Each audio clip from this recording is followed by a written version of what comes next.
Welcome back to Path to Wellness with Miriam. I recently shared my miscarriage story and I'll link it down below if you are interested in that. And I mentioned in that video that I was planning on getting some blood tests done and that I did have some blood tests done. So this video is all about that. After my miscarriage, I made an appointment with an OB to get some blood tests done. I have never worked with an OB before. Like, I had a C-section, but it was like I'm trying to birth at home, this is not working out, let's jump in the car and drive to the hospital. Who's on call at the hospital? Oh look, it's Dr. what's her name, and she performs a C-section on me. And after I left the hospital, I never saw her again and did follow-up care with my home birth midwife. So I have never, besides that, worked with an OB. I called a clinic in town and asked for an appointment. I waited. Finally, my appointment is the following week and my kids get sick. So I had to call and reschedule, which was good.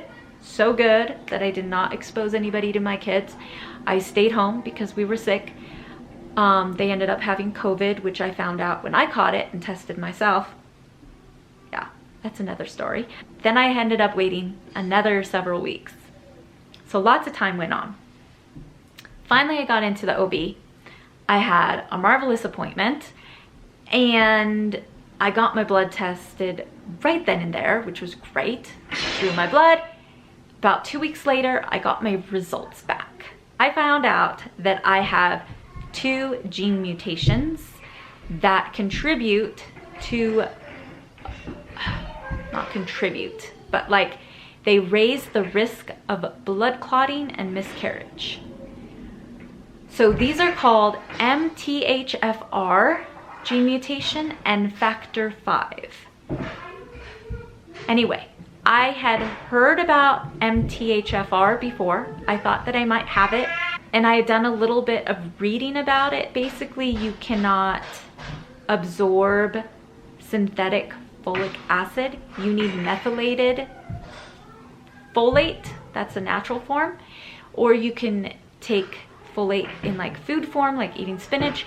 I am not supposed to be taking any folic acid, only natural folate, only methylated B vitamins. So I had to stop my current prenatal, and that I take a prenatal all the time. If I'm planning in between pregnancies, after miscarriage, while breastfeeding, I just take it. So I had to find a new prenatal that did not have folic acid and that had methylated B vitamins. The other thing that I have to watch out for is vitamin K. Vitamin K helps the blood clot more, and I have the opposite problem that I didn't realize I have, and I've been supplementing vitamin K because it's in my vitamin D supplement. And so I just bought a vitamin D that's all by itself, vitamin D. This was kind of the answer that I was looking for, because my miscarriages could be caused by something else, but most likely it was caused by a blood clot forming in the placenta or the umbilical cord and causing my baby to pass away. So what a lot of people do when they have a blood clotting disorder, they take baby aspirin, and that is what my OB recommended to me, is take a low dose, 80 milligrams or however it is. Anyway, baby aspirin. I don't want to do that because I've been working on my gut health, and pain meds kind of destroy your gut health. And there's also a risk of heart conditions from taking those. I don't want to have heart problems. I don't want to have gut problems. I don't want to have a dead baby either. So what I have been looking into is how to thin your blood naturally. And there's a lot on the internet about this. There are actually peer-reviewed articles where people have done studies on this. It is pretty amazing. So you can take fish oil, you can take a lot of different herbs, things like garlic, cinnamon, turmeric, oregano, thyme, tarragon. Those are all great. There's some herbs and teas that you can take too. So what I've decided to do, besides the supplements, which I just mentioned about taking out of my diet, I am taking a little bit more fish oil than I was. I take cod liver oil, which is fortified with vitamin A and D, and I'm watching my vitamin A amounts. And I'm also trying to add a lot of those herbs in. I'm also using some essential oils as well in this mix, but I don't really want to go into that because of the compliancy issues. Yeah.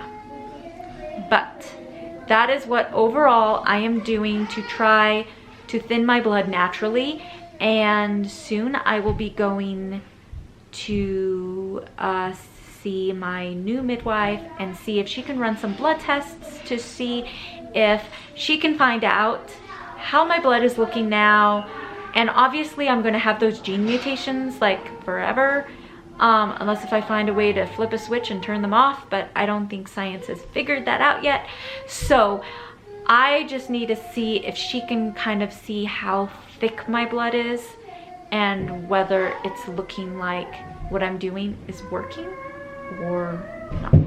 I don't know if this is making sense, but that is my story, and I am very interested in just sharing this journey, and hopefully someday I will be able to get pregnant and sustain a pregnancy and have a healthy baby at the end.